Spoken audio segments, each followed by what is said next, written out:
The Congress Party today held press conferences at around 500 locations in India, speaking about its newly released manifesto Hum Nibhayenge for the upcoming 2019 Lok Sabha election. Senior Congress leader and former Union Minister Anand Sharma, speaking at the manifesto release in Mumbai, said that the manifesto is based on the needs of the people. He said that the manifesto covers 5 points: Kaam, Dam, Shan, Samman and Sushasana. Attacking the Bharatiya Janata Party over its political expenditure, Anand Sharma said the Bharatiya Janata Party has spent around 30,000 crores in the 2014 Lok Sabha election. And now in 2019, to spread its political propaganda, the Bharatiya Janata Party has spent around like 4,390 crores, which makes it the biggest advertiser in the country. Advertisers even bigger than Tata, Reliance, Unilever and video streaming platform Netflix. BJP का जहां पंचायत का सदस्य भी नहीं है, वहां भी इन्होंने भव्य इमारतें बना दी हैं बीजेपी के दफ्तर. And the BJP is flush with funds and resources. It's not सबका साथ सबका विकास. बीजेपी का विकास और मोदी जी और अमित शाह जी के मित्रों का विकास, यही इस देश ने देखा है. And BJP, friends, as of the media, as you should know, and many of you would be aware, has emerged as the biggest advertiser of India. I'm not talking of political parties, but the biggest advertiser of our country. Yes. Beating Netflix, Unilever, Amazon, Reliance Industries and Tata's put together. In the last 3 years, they have spent 4,397 crores, to be precise, only on political propaganda and advertisements. That's why we feel electoral reforms are a must. What you have seen recently was the 4,000 crore blitz of publicity and propaganda. That was your money, that was done by the government, and what will be done by the BJP, that is separate. सबसे महत्वपूर्ण एक घोषणा कांग्रेस अध्यक्ष ने की है, हमारे manifesto में हमने शामिल किया है, वो है न्याय का. देश के सबसे गरीब जो लोग हैं, उनकी तरफ सरकार की निगाह हो, उनको राहत मिले, उनको सम्मान मिले. कांग्रेस की ये सोच है कि जो देश के गरीब लोग हैं, उनका देश की पूंजी और देश के संसाधनों पर अधिकार है बराबरी का. The poorest of the poor of India have a claim on nation's wealth and resources.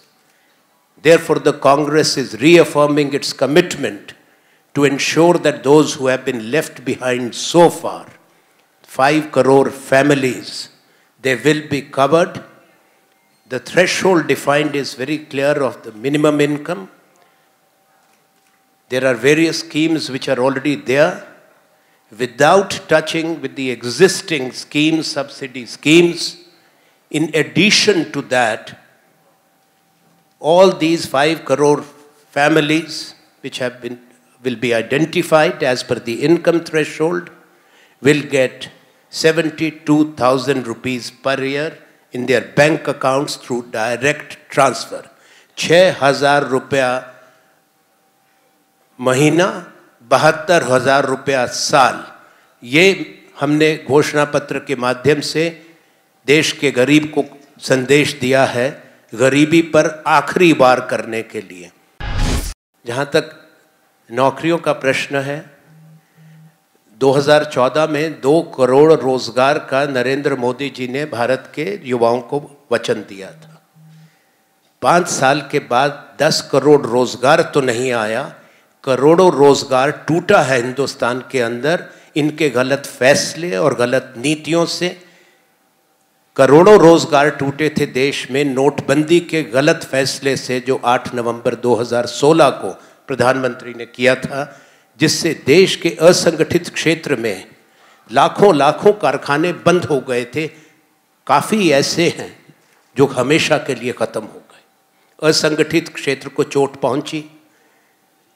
कारखाने का मजदूर, वो लोग जो डेली इनकम, दिहाड़ी नहीं, डेली इनकम, अपनी आमदनी अर्जित करते थे शहरों में, कस्बों में, महानगरों में, वो वापस गाँव में लौट गए और मनरेगा के माध्यम से ही कहीं परिवारों का पालन पोषण उस समय हुआ.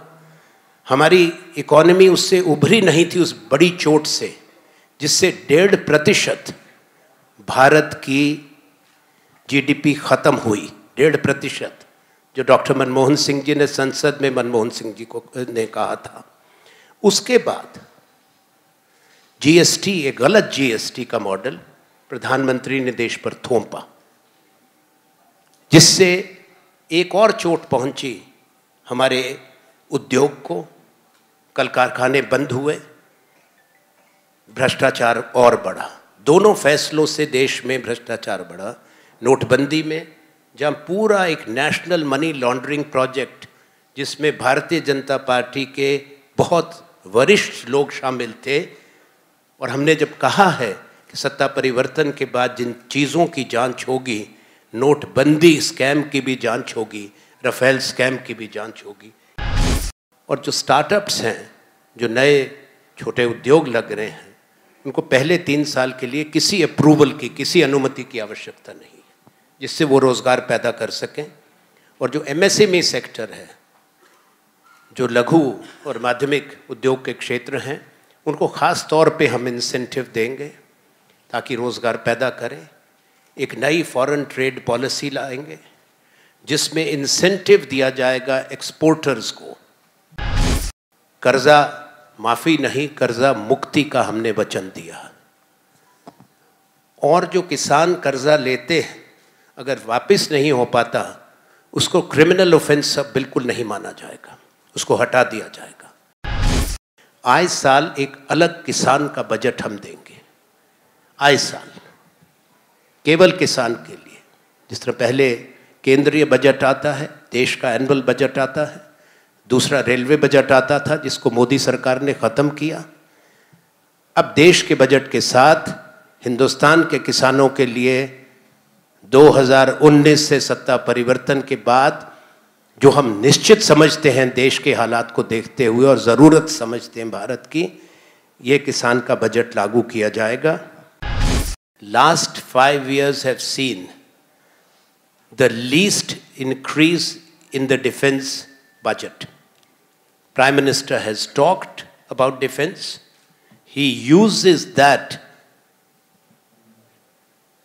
to politicize, for electoral benefits, to play with emotions. But 5 successive years of the BJP government, you all can pick up the defense allocation. They have not been able to cover in the cost of inflation, let alone more allocations for defense acquisition. And the only defense acquisition that they have gone in for, that will be investigated, the Rafael scam, which is a big scam. हमेशा आतंकवाद के सामने मजबूती से सामना किया है और कभी हम विचलित नहीं हुए, कभी हम झुके नहीं। हमको नरेंद्र मोदी जी, बीजेपी से कोई नसीहत की भारतीय राष्ट्रीय कांग्रेस को ज़रूरत नहीं है। हमारे 2 प्रधानमंत्री कुर्बान हुए, आतंकवाद का शिकार हुए, देश की एकता और अखंडता के लिए बलिदान दिया, स्वर्गीय श्रीमती इंदिरा गांधी जी का और स्वर्गीय राजीव गांधी जी का। Now be the first to know about the latest updates on our new news app. Go on your Android or iOS, search for HW News Network. Download our app, choose the language you prefer to get updates in, and be up to date with the latest news.